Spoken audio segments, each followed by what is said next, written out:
안녕하십니까. 저작거리 작가주의 연기자, 오늘 그 두 번째 아이스킬로스입니다. 예, 아이스킬로스의 모습이고요. 강력한 왕을 중심으로 한 귀족 집단이 다스리던 스파르타는 서민 대중을 자신의 세력 기반으로 한 아테네 참주 페이시스트라토스에 불만이 많았어요. 그리고 기원전 527년 페이시스트라토스가 죽자 스파르타는 페이시스트라토스의 아들들 제거하고요. 아테네 영향력을 행사하려 합니다. 바로 이때 또 다른 강력한 인물 클레이스테네스가 등장하죠. 그는 기원전 600년부터 570년까지 시키온을 다스렸던 참주 클레이스테네스의 손자인데요. 기원전 507년 정치개혁을 단행하고 그 다음에 스파르타의 침입을 격퇴합니다.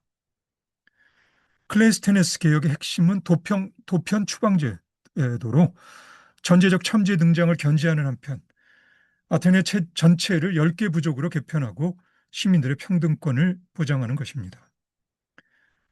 사회의 기초 단위는 마을을 의미하는 데모스였는데 데모스는 무엇보다도 종교적으로 작용하는 공동체였어요. 이제 데모스에 부유한 시민들이 디오니소스 축제의 연극 공연들을 후원하기 시작합니다. 기원전 461년 크레스테네스 집안의 페리클레스가 집권하면서 아테네 민주정치가 본격적으로 시작합니다. 페리클레스는 대대로 권력을 잡아온 가문이 배경이면서도 민주파의 지도자로서 평생 변하지 않는 정치적 신념을 유지하죠. 기원전 480년 살라미스 해협에서 페르시아를 무찌른 강력한 아테네 해군을 중심으로 델로스 동맹이 결성되고요. 상공업의 발달로 부를 축적한 아테네는 모든 면에서 절정의 번영을 구가합니다. 테스피스 이후 비극은 점차로 디오니소스 축제의 중심이 되죠. 소재도 신화에서 현실로 확장되는데 기원전 493년 페르시아 군대가 이오니아의 밀레토스를 처절하게 파괴하거든요. 그런데 프리니코스라는 극작가가 그 사건을 소재로 밀레토스 함락이라는 비극을 공연합니다. 페르시아 군대에 의해 밀레토스의 모든 남성들이 처형되고요. 여인들은 노예가 되고 남자아이들 중 일부는 거세당합니다. 이 처참한 상황을 묘사하기 위해 프리니코스는 비극의 여성 역할을 포함시켰고요. 춤도 적극적으로 활용한 것으로 보입니다.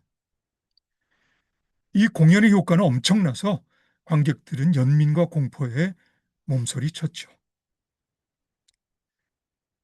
그런데 프리니코스는 아테네 시민들에게 페르시아 군대에 대한 두려움을 가중시키고 이웃 밀레토스의 고통을 소재화했다는 이유로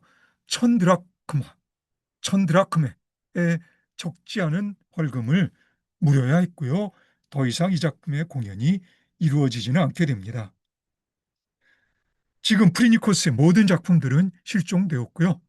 프리니코스가 연기를 했는지도 확실하지가 않네요. 기원전 484년 디오니소스 축제에서 우승함을 시작으로 모두 13번의 우승의 기쁨을 누린 아이스킬로스는 기원전 472년 비극 페르시아인을 공연합니다. 헬라스와의 전쟁에서 패배한 페르시아 황제 크세르크세스의 궁정에서 벌어지는 쇠락의 이야기입니다. 아직 페르시아와의 전쟁의 기억이 생생한 아테네 시민들에게 비참하게 궁전으로 돌아가는 크세르크세스의 모습은 통쾌한 기쁨이었을 겁니다. 당시 25살 지방귀족 페리클레스는 현명하게도 이 작품을 후원함으로써 자신의 이름을 아테네 시민들에게 알리기 시작합니다. 아이스킬로스 본인도 마라톤 전쟁과 살라미스 해전에 모두 참여한 역전의 용사이자 마지막 순간까지 애국자였고요. 밀레토스의 함락이나 페르시아인 같은 작품들이 아테네 비극의 주류는 아닙니다. 대체로 아테네 비극은 그리스 신화와 밀접하게 관련되어 신이나 왕 또는 귀족적 배경의 영웅들의 파국 이야기이죠. 묘사의 잔혹함은 디오니소스 제2가 산재물을 산채로 찢어 죽이는 의식에서 절정을 맞는 것과 일맥상통하는 점이 있고요. 그리고 어린 시절 디오니소스 자신이 타이탄에게 찢겨 심장만 남기고 먹혀버리지 않았는가요? 기원전 458년 아이스킬러스는 오레스테이아 3부작의 마지막 유메니데스에서 합창단을 원형의 마당 오케스트라로 보내 일정이 끔찍한 난장판을 벌리게 합니다. 그리고 그 충격에 어린아이들이 울부짖고 산모들이 유산까지 했다고 전해지고요. 그래도 오레스테이아 3부작에는 오레스테스의 구원에 내포된 신의 은총이라는 요소가 있어 그의 후배 소포클레스나 에우리피데스의 작품들과 구별되는 면이 있습니다. 아이스킬로스의 작품은 대략 90편 정도로 추정되는데 그중 7편의 작품이 오늘날까지 전해집니다. 아이스킬러스는 비극에서 연기자의 비중을 크게 늘립니다. 합창단의 수를 50명에서 12명으로 줄이고요. 두 번째 연기자를 투입하죠.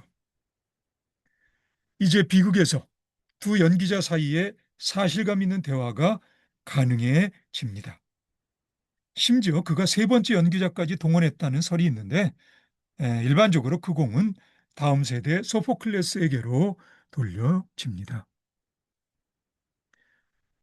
아이스킬러스의 무대 감각은 아테네 비극의 수준을 차원 이동시키죠. 마당에서 무대를 약간 올려 세우고요. 무대 장치와 다양한 무대 효과에 공을 들입니다. 사모스섬 출신의 화가 아가타르코스가 아이스킬러스의 무대를 꾸미는데 조력하고요.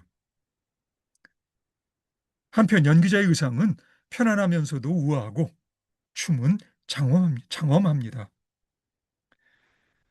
이 당시 극작가나 연출이나 이 당시 극작가가 연출이나 연기 훈련까지 담당하는 것은 관행이었는데요.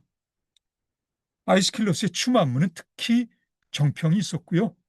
그리고 춤에 적극적인 의미를 부여합니다. 심지어 아이스킬러스 본인이 연기까지 한 것으로 보입니다. 네, 아이스킬러스는 연기자였어요. 공연에 관한 전반적인 재능으로 판단하자면 아이스킬러스의 연기적 재능 또한 충분히 미루어 짐작할 수 있겠죠.